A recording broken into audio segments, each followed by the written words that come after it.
Bonjour à toutes et à tous et bienvenue dans cette nouvelle vidéo. Aujourd'hui, nous allons nous intéresser à l'analyse en composantes principales que, par abus de langage, on peut également appeler l'analyse factorielle. En théorie, ce sont deux analyses bien distinctes, même si le but est exactement le même, mais qui ont des propriétés, des conditions différentes. Mais comme je vous disais, par abus de langage, on a tendance à utiliser les deux termes pour la même analyse. Sur SPSS, nous allons faire une vraie analyse en composantes principales, même si parfois je vais dire moi-même analyse factorielle. Donc voilà, ne soyez pas confus par rapport à ça. Donc, je vais utiliser ici les 5 items de l'amabilité et les 5 items de l'extraversion. Donc, comme vous le savez sans doute, l'amabilité et l'extraversion sont deux des 5 facteurs de la personnalité. Donc, il y a ce qu'on appelle le Big Five. Donc, il y a l'amabilité, l'extraversion, l'ouverture d'esprit, l'esprit consciencieux et le neuroticisme. Donc, le neuroticisme, c'est l'instabilité émotionnelle. Donc, l'amabilité et l'extraversion sont deux des facteurs de la personnalité. C'est quelque chose qui est généralement assez connu. Voilà pourquoi je les utilise ici, parce que généralement, ça parle assez bien aux étudiants. Donc, l'idée, c'est que lorsque vous faites le NeoPR, donc qui est le test qui mesure la personnalité, il y a au total 240 items. Autrement dit, 240 affirmations où le participant est invité à se prononcer sur base d'une échelle de Likert de 1 à 7 points. 1, pas du tout d'accord, 7, tout à fait d'accord. C'est des items de type je me mets souvent en colère pour la moindre contrariété, ou j'aime rendre service aux gens, ou j'aime passer du temps, enfin l'aspect social est extrêmement important pour moi, des choses comme ça. Donc toutes des choses par rapport à la personnalité, et en fait il y a donc 240 items, mais chaque item mesure un seul facteur, un seul trait sur les 5 facteurs. Donc ça veut dire quoi? Ça veut dire que chaque item va mesurer précisément quelque chose. On n'a pas un item, enfin en tout cas c'est notre souhait quand on crée un questionnaire, on ne veut pas avoir un item qui mesure à la fois l'amabilité et l'extraversion. On veut vraiment avoir un item égale un concept. Et pour mesurer un concept, on va se fier à plusieurs items. Pourquoi? Parce que vous n'évaluez pas l'intelligence de quelqu'un avec juste une question. Vous n'évaluez pas à quel point la personne est impulsive avec une question. Vous n'évaluez pas à quel point la personne est dépressive, est perfectionniste avec une seule question. Donc, les questionnaires, c'est vraiment ça. On a créé différents items qui mesurent tous le même concept, ou en tout cas, peut-être plusieurs concepts comme le cas du Big Five, mais où en tout cas chaque item est supposé mesurer un seul concept sur les 5 du même questionnaire. Et donc, pour ça, avant de créer ce questionnaire et d'en être certain, il a fallu le valider. Donc, l'analyse factorielle, ça sert à ça. Ça sert en fait à valider un questionnaire, à s'assurer que tous nos items mesurent bel et bien le même concept. Donc, l'analyse factorielle, ou l'analyse en composantes principales, c'est une analyse qui vient avant les inférences. Ici, on ne s'intéresse pas à qu'est-ce qui peut expliquer que quelqu'un est aimable ou pas, qu'est-ce qui peut expliquer que quelqu'un est extraverti. On ne s'intéresse pas non plus aux effets de l'amabilité sur une autre variable. Non, ici notre but, donc c'est vraiment, on n'est plus dans les inférences là. Nous, notre but ici, c'est de vérifier si mes 5 items de l'amabilité sont bien corrélés entre eux. Ce terme est important parce qu'il s'agit finalement de corrélation. Et donc, si mes 5 items mesurent bien la même chose, si je n'ai pas un mauvais item, par exemple. Donc, l'analyse factorielle, c'est quelque chose qui est essentiel. Je pense par exemple aux mémorants. Lorsqu'ils font passer un test quelconque pour tester leurs hypothèses à des participants, s'ils ont des questionnaires, donc c'est-à-dire un questionnaire c'est quoi? C'est plusieurs affirmations qui relèvent de la même chose, qui donc mesure un concept bien précis. De nouveau, ça peut être n'importe quoi, hein. Ça peut être le leadership en entreprise, ça peut être les capacités attentionnelles, ça peut être absolument n'importe quoi. À partir du moment où on a plusieurs items pour mesurer la même chose, il faut faire une analyse factorielle.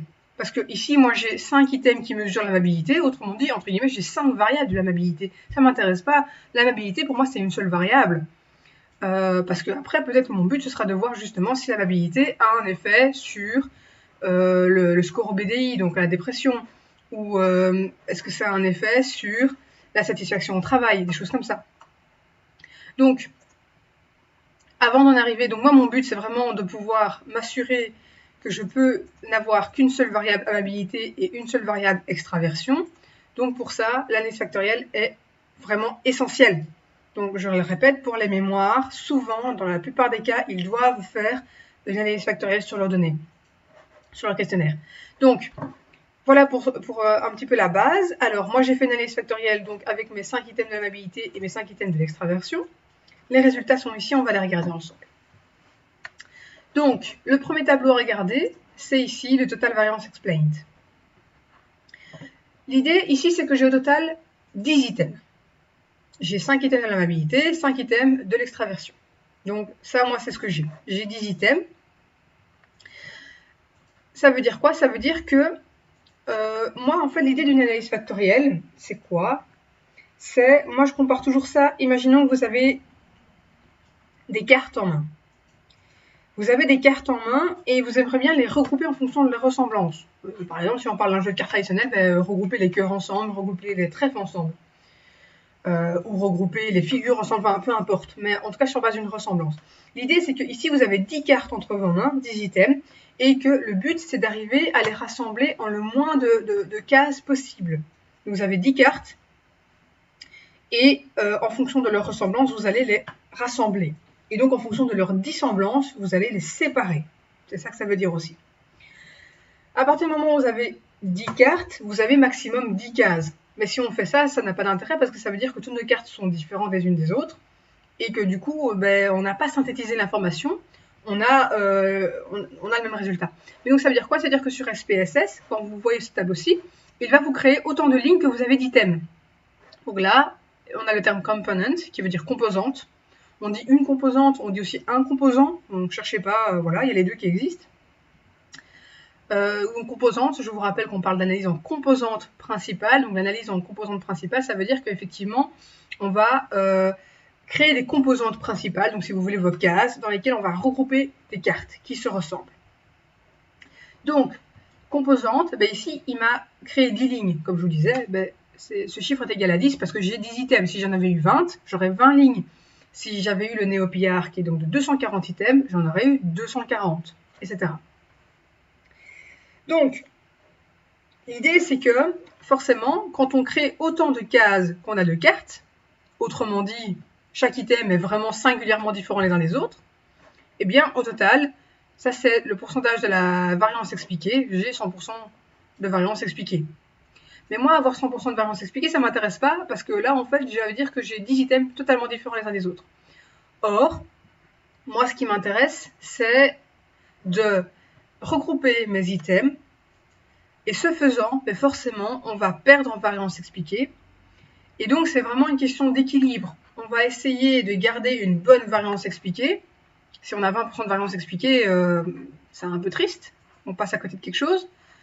Donc, d'en avoir quand même un petit peu, un chiffre suffisamment élevé, mais en même temps, en ayant un nombre de composantes qui n'est pas non plus trop abusé. Si j'ai 7 composantes, certes, j'explique dans 24% de la variance, c'est chouette, c'est énorme, mais 7 composantes pour 10 items, c'est pas terrible.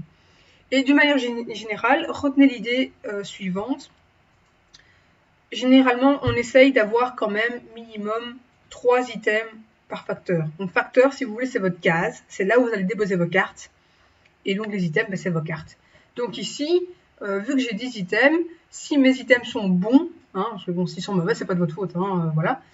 Si mes items sont bons, idéalement, je devrais avoir 2 voire 3 facteurs maximum. Bon, comment est-ce qu'on va choisir combien de facteurs on retient? Parce que là, je pourrais en retenir quelque part entre 1 et 10. Il y a plusieurs critères. De nouveau, là, on n'est plus dans les inférences. Les inférences, il y a une p-valeur. C'est significatif ou non significatif, c'est simple, entre guillemets. Dans le sens où la décision est simple. Ici, on est dans vraiment de l'appréciation, où il faut tenir compte de plusieurs choses en même temps. C'est pas compliqué, mais c'est juste inhabituel quand on a l'habitude de faire des inférences à tort et à travers. Ce terme-là, Initial Eigenvalues, veut dire valeur propre initiale en français. Les valeurs propres initiales. Alors nous, les valeurs propres initiales, on va regarder le total. Et donc là, on voit, si vous voyez, en fait, vous voyez que le chiffre ne cesse de diminuer. Vous avez toujours la valeur propre initiale la plus élevée pour la composante 1, deuxième plus élevée pour la deuxième composante, etc. etc., etc. Et l'idée, si vous voulez, la valeur propre initiale, c'est à quel point notre facteur, notre composante est bon. Donc, ce chiffre, si vous voulez, c'est un chiffre sur le nombre, en fait, d'items. On en a 10 ici. Donc, si vous faites 3,991 divisé par 10, eh ben, en fait, vous obtenez le pourcentage de la variance expliqué par le facteur 1. Donc, ça veut dire quoi? Ça veut dire que si pour mes 10 items, je retiens un seul facteur, donc en fait, je décide, j'ai mes 10 cartes et je les mets dans la même case, donc je les regroupe tous ensemble, j'explique 39% de la variance, presque 40. C'est pas mal, c'est énorme. Mais, je vois qu'en ajoutant un deuxième facteur, là, je passe à 66% de la variance expliquée. Donc, on a quand même un gain de 25%. Pour un facteur, c'est non négligeable. Et vous voyez que, par contre, si je rajoute un troisième facteur, là, je gagne, en fait, le pourcentage expliqué par chaque facteur est ici. Donc, le premier facteur explique 39%, 26%, 8%, 5%, 4, 4, 4, 2, 2 et moins de 1%. Donc, vous voyez que le pourcentage expliqué pour chaque variance se casse la gueule. On a d'abord un très bon chiffre, un deuxième qui est très bon, et puis là, on passe à 8% seulement. Donc 8%, c'est le quart du facteur 2, quoi. Donc là, vous voyez que clairement, on commence à perdre en intérêt au fur et à mesure qu'on rajoute des facteurs. Et donc, comme je vous disais, c'est vraiment une question de balance. C'est à quel moment est-ce que ça vaut encore la peine de retenir un facteur supplémentaire pour finalement ne rajouter que 5% de la variance expliquée. Ça vaut pas vraiment la peine. Mais donc, comme je vous disais, il existe plusieurs facteurs. Le facteur, plusieurs critères pour décider. Un qu'on utilise souvent, mais c'est vraiment un titre, je dirais, plus informatif pour avoir un peu une idée. C'est le critère de Kaiser. Donc Kaiser s'écrit K-A-I-S-E-R. Et donc le critère de Kaiser dit qu'on va retenir toutes les composantes dont la valeur propre initiale est supérieure à 1. C'est un chiffre complètement arbitraire. Donc, selon Kaiser, ici on retiendrait deux facteurs. Parce que les deux premiers facteurs ont une valeur propre initiale supérieure à 1. Le troisième est inférieur à 1, donc on ne le retient pas. Donc ça veut dire que, selon le critère de Kaiser, on retiendrait deux composantes qui expliquent respectivement 39 et 26% de la variance, et donc au total, on aurait 66% de la variance expliquée par nos deux composantes. Voilà pour le critère de Kaiser, et donc pour comprendre comment lire ce tableau-ci. Deuxième chose à regarder, moi je conseille de regarder ensuite le scriplot. En français, c'est le graphe des éboulis. Alors ce tableau, en fait, c'est un tableau, c'est un graphique de ce tableau-ci.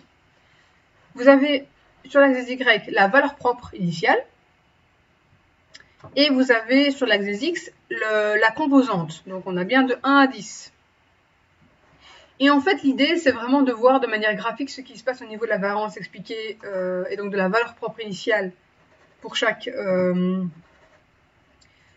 composante, à savoir que donc la première composante a une valeur propre initiale de 4, presque. On est plus ou moins à 4. Ici, on a 2,6, quelque chose comme ça. Et ici, on a inférieur à 1. Et en fait, si vous voulez, là, sur base de ce graphique-là, on peut utiliser un autre critère pour savoir combien de facteurs on retient, qui est le critère du coude, le critère de Cattell. Cattell, ça s'écrit C-A-2-T-E-2-L. Le critère de Cattell, donc qu'on appelle également le critère du coude, veut dire que quand on regarde le scriplot, on regarde où est-ce qu'il y a un coude. Et vous voyez clairement que ici, on a une cassure à partir du facteur 3. Et donc, ça veut dire quoi le critère du coude? Ça veut dire que ici, on a une variance expliquée qui est très forte. Ici, elle reste très forte. Et d'un coup, elle se casse la gueule. Et là, vous voyez qu'entre le 3 et le 4, entre le 4 et le 5, entre le 5 et le 6, etc., vous voyez qu'il n'y a pas une très grande différence. Qu'ils sont tous plus ou moins sur la même ligne horizontale, entre guillemets, naturellement. Ça ne fait que diminuer. Mais... Donc, il n'y a pas un grand écart. Donc, l'idée du critère de Cattell, c'est vraiment de regarder à partir de quelle à partir de quelle composante ça commence à stagner. Et donc, rajouter un facteur ici, si je prends le facteur 5, franchement, ça ne vaut pas le coup. Parce que je gagne très peu en valeur propre initiale. Donc, pour rappel, en variance de la variance, en pourcentage de la variance expliquée. Je gagne très peu et je rajoute un facteur. À chaque fois que vous rajoutez un facteur, vous rajoutez un degré de complexité. Nous, on veut un modèle à la fois simple. Simple, ça veut dire léger. Vous imaginez la personnalité s'il n'y avait pas un facteur, on ne s'y retrouverait pas. 5 facteurs, c'est top. Pour exprimer quelque chose d'aussi complexe que la personnalité, 5 facteurs, c'est vraiment génial. Parce que c'est facile à comprendre, c'est très clair. Si on avait 20 facteurs, ce serait vachement plus compliqué. Il y a moyen d'en retenir 20, hein, mais bon, de nouveau, on ne gagnera pas. En fait, l'idée du Big Five, c'est qu'en retenant 20 facteurs à la place de 5, on gagne beaucoup en complexité, donc c'est pas génial. Et on a finalement une variance expliquée, oui, supérieure à quand on retient 5 facteurs, mais ce gain ne vaut pas le coup. Donc, rajouter un facteur ici n'a pas d'intérêt. On gagne très peu. Il explique pas beaucoup plus que son prédécesseur. Et comme je vous disais, le modèle gagne sérieusement en complexité. Donc en fait, le critère de Cattell, ici, il nous dirait... Alors le critère de Cattell, de nouveau, c'est graphique. Hein, donc généralement, on hésite entre deux chiffres. Donc moi je dirais franchement plutôt 2 que 3. Mais je veux dire, selon le critère de Cattell, parfois on inclut le coude. Le coude, c'est vraiment le facteur 3 ici. Hein. C'est le moment où on passe d'un axe, entre guillemets, vertical, hein, à un axe plus ou moins horizontal. Ça, c'est mon coude ici. Et donc, le critère de Cattell dirait 2 ou 3 facteurs. Moi, je pencherais plus pour 2, mais voilà, c'est par habitude, par expérience. Et aussi en fonction de ce que je vois ici, où le troisième facteur n'explique que 8% de la variance par rapport aux deux premiers, ce qui ne vaut rien. Donc, Cattell dirait 2 ou 3. Kaiser dirait 2. 2 facteurs. Voilà pour ce deuxième tableau. Ensuite, on a ici le component matrix. Alors, ça, c'est méga important. Qu'est-ce qui se passe ici? On a nos composantes, 1 et 2. Alors, il faut savoir que SPSS, si on ne lui demande rien, moi je ne lui ai rien demandé, il va retenir automatiquement dans ce tableau-ci, il va retenir autant de composantes que le critère de Kaiser. Donc, ça veut dire quoi? Ça veut dire que si j'avais mon troisième facteur ici, il avait une valeur propre initiale supérieure à 1, il aurait été dedans. Il y a moyen de forcer SPSS si moi finalement je ne veux qu'une seule composante. Donc je peux forcer à un facteur, je peux forcer à 3 facteurs, je peux forcer à 10 facteurs si j'en ai envie. Mais de base, si vous lui demandez rien, il va retenir le même nombre que le critère de Kaiser dirait. Donc ici 2 composantes. Donc, alors moi j'ai demandé à SPSS de me trier les composantes par taille. Moi, je trouve ça beaucoup plus lisible. Vous voyez bien qu'ils sont pas dans le bon ordre. On a 1, 5, 3, 2, 4. Et pour l'extraversion, on a 3, 2, 1, 4, 5. Mais il se fait que ici, ça a bien respecté l'ordre de l'amabilité de l'extraversion. J'aurais pu avoir l'item 3 de l'extraversion ici. Donc, j'aurais pu être complètement mélangé à tous les niveaux. Mais donc, moi, j'ai demandé de les trier par taille. Taille de quoi? Taille de ces chiffres ici. Alors, ces chiffres-là, c'est quoi? Un peu de vocabulaire, c'est ce qu'on appelle une saturation factorielle. On peut également appeler ça un poids factoriel. Et alors, troisième appellation qui nous vient de l'anglais, on peut également parler de loadings. Donc, loadings, L-O-A-D-I-N-G-S. C'est donc c'est la notion de poids, de poids factoriel et donc de saturation factorielle. Alors, une saturation factorielle, c'est quoi? Moi, j'emploie plutôt ce terme-là, mais connaissez les trois, c'est important. Une saturation factorielle, c'est quoi? Une saturation factorielle, c'est exactement la même chose qu'une corrélation. Mais c'est une corrélation entre un item et une composante. Une vraie corrélation, entre guillemets, c'est une corrélation entre des items. Donc si je fais une analyse de corrélation entre mes items, j'aurai un tableau d'analyse de la corrélation. Donc ici, on n'utilise pas le terme corrélation, mais sachez ce que ça veut dire. Une saturation factorielle, c'est une corrélation entre un item et un facteur. Donc ici, entre l'item 1 de l'amabilité et la composante 1, on a une corrélation de 0,879. Je vous rappelle les règles de la corrélation. La corrélation est un chiffre toujours compris entre moins 1 et 1. Donc ça peut être négatif ou positif. Et au plus on s'éloigne de 0, et au plus la saturation est forte, la corrélation. Donc ici, ça veut dire quoi? Ça veut dire que le signe est important pour l'interprétation, mais le signe ne veut pas dire que c'est moins bon. Ici, on a moins 0,788. C'est une corrélation, donc une saturation plus forte que 0,763. Donc, ici, ça veut dire quoi? Ça veut dire que l'item 1 de l'amabilité est extrêmement corrélé sur le facteur 1. Item 5 également, mais il est corrélé de manière négative. Item 3, très bien corrélé, très bien corrélé, très bien corrélé. Alors ici, vous voyez, on a un peu une cassure. On passe de 600 à 413. Enfin, moins à 413, mais soit. Et quand vous regardez, en fait, si vous voulez, c'est vraiment un escalier. On a une très bonne corrélation. Ok. Là, il y a une petite cassure. Du coup, je me permets de jeter un petit coup d'œil à droite. Deuxième colonne. Et je vois qu'effectivement, 413, il n'est pas terrible ici. Mais 700 ici, c'est excellent. Du coup, en fait, on va faire comme ça. Hop là, on passe deuxième tableau. Et là, qu'est-ce qu'on voit? Excellent, excellent, excellent, excellent, moins bon. Mais en soi, la diminution se fait progressivement. Bon, ça veut dire quoi? Ça veut dire que, alors forcément, nous, comme je vous disais, notre but c'est quoi? C'est d'avoir, on a 10 cartes en main, 10 items, et on va essayer de les répartir. Ici, je fais le pari de les répartir en 2 cases, en 2 facteurs. Eh bien, j'aurais tendance à mettre sur le facteur 1 mes 5 items de l'amabilité, parce qu'on a d'excellentes saturations. Vous voyez que, alors forcément, la corrélation nulle, elle n'existe pas. Tous vos items seront toujours corrélés à vos autres facteurs, même si, de nouveau, il y a parfois des chiffres assez faibles. Donc ici, mais bon, l'idée c'est que nous, on essaye de ne pas avoir des saturations factorielles ambiguës. Ici, soit on a une excellente saturation sur le facteur 1, soit on a une saturation moyenne faible sur le facteur 2. Donc l'item 1 de l'amabilité, on n'hésite pas 2 secondes, on va le mettre sur le facteur 1. Pareil pour l'item 5, pareil pour l'item 3, pareil pour l'item 2, et pareil pour l'item 4. Bon, c'est déjà entre guillemets plus ambigu, il y a une moins grande différence ici que là, mais quand même, l'item 4 appartient assez clairement au facteur 1.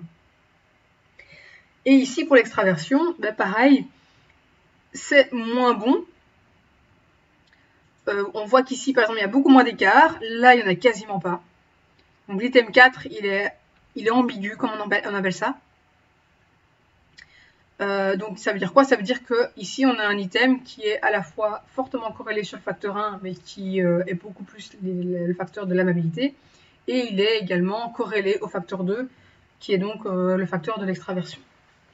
Alors là, il y a plusieurs choix possibles, comme je vous disais. Il faut vraiment voir en fonction de ce que vous voulez faire. Moi, ici, ça m'intéresse d'avoir les 5 items de l'extraversion ensemble, parce qu'ils sont supposés mesurer la même chose. Donc, j'aurais tendance éventuellement à me dire, tant pis, je ferme les yeux, et je garde ces 5 items de l'extraversion.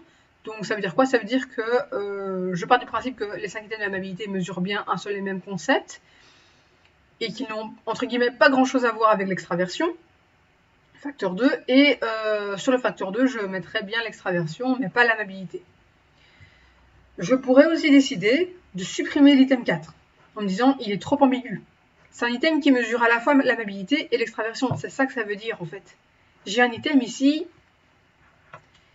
qui est trop corrélé à un autre facteur, et comme vous le savez, nous on veut des items qui mesurent un seul facteur à la fois.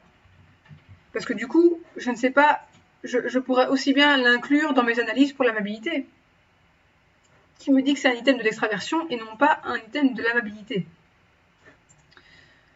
Donc ici, ça c'est pas un bon item. Donc si j'en étais à la phase de création d'un questionnaire, cet item-là, il faudrait le supprimer. Si par contre, vous êtes plutôt dans un mémoire et vous avez fait passer un questionnaire, par exemple le NeoPR, pour vérifier la personnalité de vos individus, vous avez quelques items ambigus, que je vous disais, pour moi, là, les deux sont acceptables tant que vous le justifiez. Et c'est ça, il faut le justifier. On dit, voilà, on a fait une analyse sur nos participants. On voit que l'item 4 de l'extraversion est quand même ambigu sur 2 facteurs. Il est ambigu sur les facteurs de l'amabilité et sur le facteur de l'extraversion. On a décidé de le garder malgré tout, ou on a décidé de le supprimer pour ne pas que ça ait une influence dans les analyses. Mais votre choix, comme je vous disais ici, on n'est pas dans des inférences où c'est facile parce qu'il y a une p-valeur. On est vraiment dans quelque chose de beaucoup plus complexe et donc où on est plus dans l'appréciation. 2 chercheurs éminemment formés aux statistiques pourraient décider de 2 choses différentes. Donc on est vraiment dans quelque chose d'un peu plus du chipotage. Mais de nouveau, il faut le justifier. Quoi que vous fassiez, il faut le justifier, c'est super important. Donc, voilà pour cette analyse. Alors, ça veut dire quoi ces chiffres? Ça veut dire quoi? Ça veut dire que, par exemple, si je prends le facteur 1, donc qui est le facteur de l'amabilité, je vois qu'on a d'excellentes corrélations. Les corrélations, ça veut dire quoi? Ça veut dire que, imaginons un participant. Donc je vous rappelle qu'il s'agit d'échelle de Likert de 1 à 7. 1, pas du tout d'accord. 7, tout à fait d'accord. Si je sais qu'un participant a répondu 6 à l'item 1 de l'amabilité, vu les autres corrélations avec les autres items, je peux prédire qu'il va aussi avoir tendance à répondre 6, ça peut être 5, ça peut être 7, mais en tout cas, il va probablement pas répondre 1. Pour l'item 3, pour l'item 2 et pour l'item 4, parce qu'on a d'excellentes corrélations positives. Par contre, l'item 5 de l'amabilité, le fait qu'il soit négatif signifie en fait que c'est un item inversé. Donc, si quelqu'un a répondu 6 à l'item 1, il va probablement répondre plutôt 1 ou 2 ou 3 à l'item 5. Donc, ça veut dire quoi? Ça veut dire que l'item 1 de l'amabilité, c'est « j'aime écouter les gens ». Voilà. Eh bien, moi, je suis une personne aimable, je mets 6. Parce que j'aime écouter les gens. Item 5, c'est je n'aime pas perdre mon temps, je sais pas, n'importe quoi, je n'aime pas quand on me demande de faire quelque chose, je n'aime pas quand on me demande de rendre service, ça me met dans l'embarras, j'en sais rien, n'importe quoi. Donc ça veut dire quoi? Ça veut dire que quelqu'un qui est fortement aimable, il va plutôt répondre un chiffre bas, il va plutôt répondre 1, 2 ou 3. Et c'est ça l'idée de l'item inversé ici, c'est que ici on a un item négatif, donc les items 1, 3, 2 et 4 de l'amabilité vont dans un sens. Ils vont dans le sens au plus on répond élevé et au plus on est aimable. Ça pourrait être l'inverse, hein. Au plus on répond élevé, au moins on est aimable. Mais bon, ici, dans le NeoPR, c'est au plus on répond un chiffre élevé, au plus on est aimable. Et de temps en temps, on a des items inversés, donc au plus on est aimable et au plus on va répondre un chiffre bas. Donc c'est ça, c'est ce que ça veut dire. Ça veut dire que si j'ai la réponse d'un participant à un item, je peux prévoir les autres réponses. Plus ou moins, de nouveau. S'il répond 6 ici, il va probablement répondre 1, 2, 3 ici, et probablement 5, 6, 7 ici. On va pas voir 1, et puis 5, et puis 7, et puis 2, et puis 3. Donc l'idée, c'est que mes items sont corrélés entre eux. Ce qui est logique. Au plus une personne est aimable, et au plus elle va avoir un score d'aimabilité élevé, et donc les items qui mesurent l'aimabilité vont être liés entre eux. On a quelque chose de cohérent qui se dégage. On a une structure sous-jacente qui semble se révéler en 2 facteurs. Parce que j'ai 2 types d'items. J'ai les items de l'amabilité et les items de l'extraversion. Bon, donc, le chiffre ici, le signe négatif signifie qu'on a un item inversé. Donc ça veut dire quoi? Ça veut dire que c'est la même chose pour l'extraversion. On a les items 2, 1, 4 et 5 qui sont extrêmement bien corrélés, enfin, ou un peu moins bien vers la fin, mais en tout cas qui sont corrélés entre eux. Ça veut dire quoi? Ça veut dire que si j'aime sortir et faire la fête, moi je mets 6, eh bien j'aurai aussi tendance à répondre 5, 6, 7, donc avoir des réponses un peu similaires aux autres items qui est j'aime sortir, j'aime voir des gens, j'aime être entouré de personnes, donc tous des items qui mesurent l'extraversion.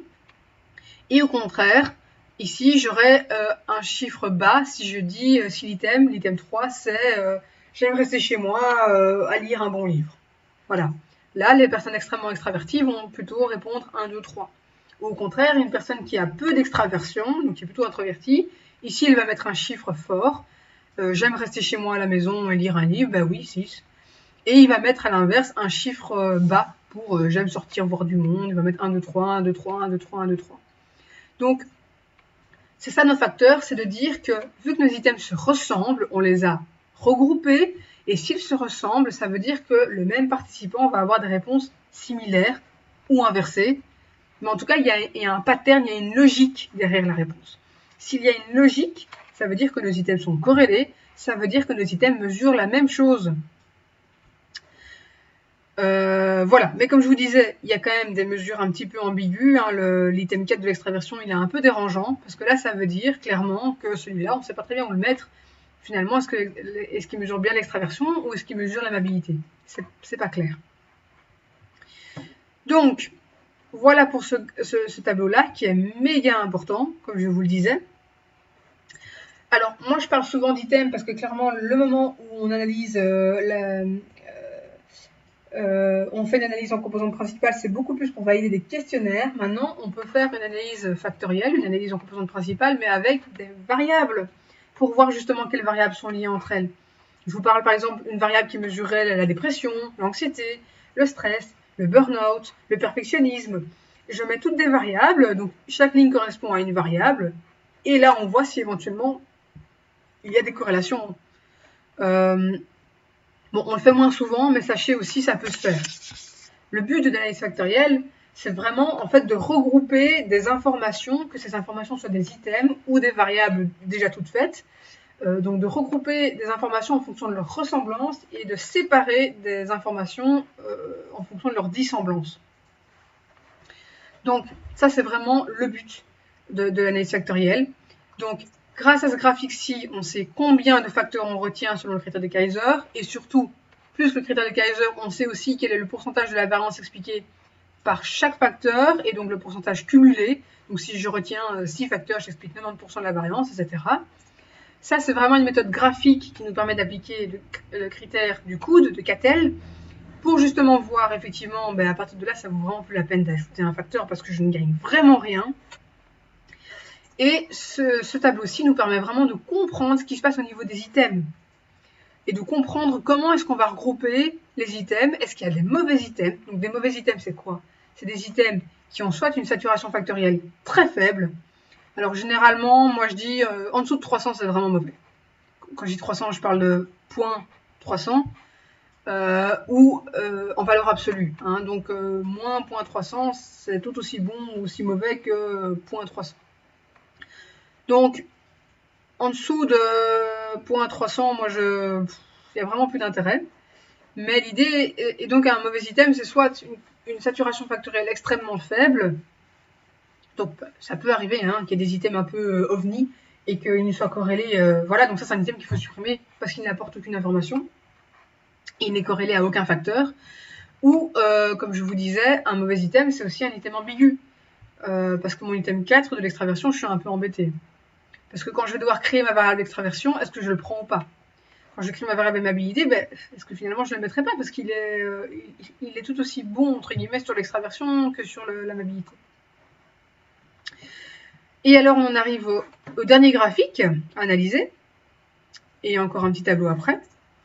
Ici on est dans le component plot. Donc c'est un graphique des composantes. Alors ce graphique n'est possible, enfin surtout n'est lisible, que si on a deux composantes. Pourquoi? Parce qu'une composante, il ne nous fait pas de graphique. Il dit que c'est pas possible. Deux composantes, il nous fait ce graphique-ci avec un axe orthonormé. Et trois composantes, il nous fait un cube. C'est difficile de lire la profondeur sur un écran en 2D. Donc clairement, trois composantes, c'est pas possible à lire. Donc il n'y a vraiment que quand on a deux composantes que ce graphique est intéressant à analyser. Alors, qu'est-ce qui se passe? Au début, il faut arriver à s'y faire, mais je peux vous assurer que c'est pas si compliqué que ça. Composante 1, ici, avec le chiffre 0. Et attention, parce que ça c'est un truc qui perturbe les gens, le 0 il est bien au milieu. Ça veut dire quoi? Ça veut dire que sur la composante 1, on va jusque moins 1 à gauche et plus 1 à droite. Donc ici c'est 0. Composante 2 sur l'axe des Y, où là de nouveau on a le 0 au milieu, et on va jusque 1 et moins 1. Alors qu'est-ce qui se passe? Ici, on a donc une représentation graphique de nos saturations factorielles. Donc ces chiffres-là. Donc nos corrélations, qui pour rappel sont toujours comprises entre moins 1 et 1, sur le facteur 1 et sur le facteur 2. Donc tous nos chiffres sont représentés ici. Donc par exemple, l'extraversion 3, sur la composante 1, on est à moins 0.400, plus ou moins. Et sur la composante 2, on est à moins 700, plus comme ça. Et donc si on vérifie, bah oui, 400 et 700. Voilà, donc attention à bien le lire, c'est un truc qui perturbe vraiment fort. Donc sur la composante 1, on se met ici et on regarde où on est. Et sur la composante 2, on regarde ici et on voit où on est. Donc ça veut dire quoi? Ça veut dire que au plus nos chiffres s'écartent de 0, donc 0 là ou 0 là, en fonction de quelle composante on regarde, et au mieux c'est. Ici, on voit qu'on a tous nos items A1, A3, A2 et A4 qui sont un peu en troupeau. Et ici, qu'est-ce que je vois? Je vois qu'ils sont quand même assez bien corrélés sur la composante 1, parce que le plus faible a une corrélation d'environ 600, jusque A1 qui est à 800. Et sur la composante 2, je vois que globalement, ils sont quand même assez faibles. Ils sont tous en dessous de 500, en dessous de moins 500. Donc ça veut dire que ces items-là appartiendraient plus à la composante 1 qu'à la composante 2, parce qu'ils sont plus éloignés de l'axe des zéros de la composante 1 que de la composante 2 où ils sont plus proches de 0. L'amabilité ici, item 5, on voit que c'est la même chose, où il est fort éloigné de la composante 1, mais il est relativement proche de la composante 2, du 0. Du coup, il est moins bien corrélé sur le facteur 2 que sur le facteur 1, où il s'en éloigne assez fort, en négatif. Donc en négatif, mais enfin, c'est pas grave, je vous disais. Les items extraversion ici, E2, E1, E4 et E5 est un petit peu à part, mais on va quand même l'inclure. On voit que sur la composante 1, ils sont pas des masses terribles, mais on voit que sur la composante 2, ils sont... Enfin, en tout cas, E5, il est ambigu, mais il semble être un petit peu meilleur sur le facteur 2. E3, enfin, qu'est-ce qui se passe? Facteur 1, on est à plus ou moins 400. Par contre, sur le facteur 2, on est à plus ou moins 700. Donc, nettement mieux corrélé sur le facteur 2 que sur le facteur 1. Donc, comme je vous disais, ceci, c'est vraiment une représentation graphique de ce qui se passe ici, où chaque point est représenté.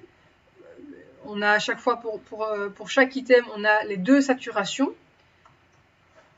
Et ça nous permet d'apprécier autrement donc, à quel point les items sont clairement définis sur un facteur ou sur l'autre. Ou au contraire, ils ne sont pas bien, ils sont un peu ambigus, ils sont entre deux facteurs en même temps.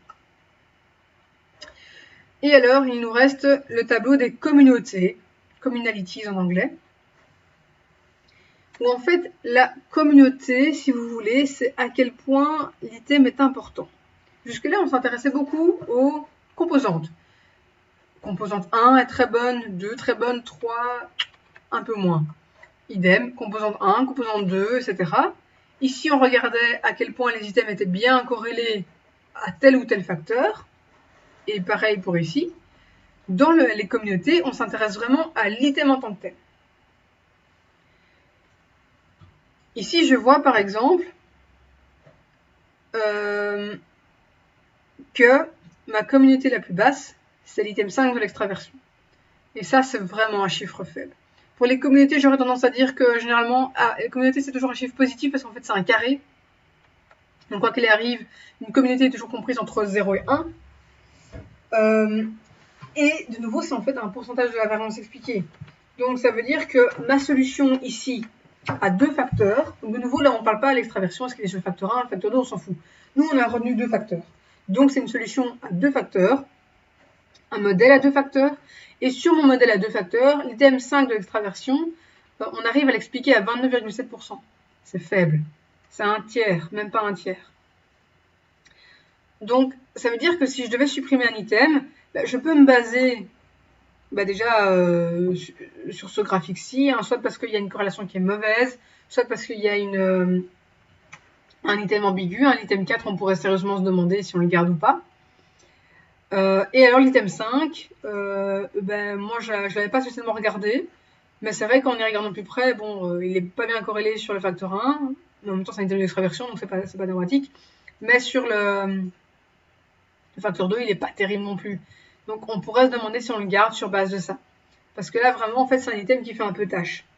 Ça veut dire que ça veut pas dire que c'est un mauvais item dans l'absolu, hein, mais ça veut dire que la communauté, elle est vraiment basée sur les items qui existent et non le facteur qu'on retient.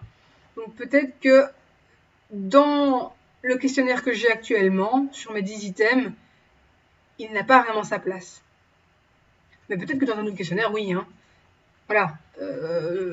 Ça, c'est vraiment... Voilà. Mais donc l'idée, c'est qu'ici, on voit l'item 1 de l'habilité, il est vraiment excellent. Vraiment, là, il n'y a pas de souci. Il y a vraiment, oui, l'item 5 fait complètement tâche, en fait.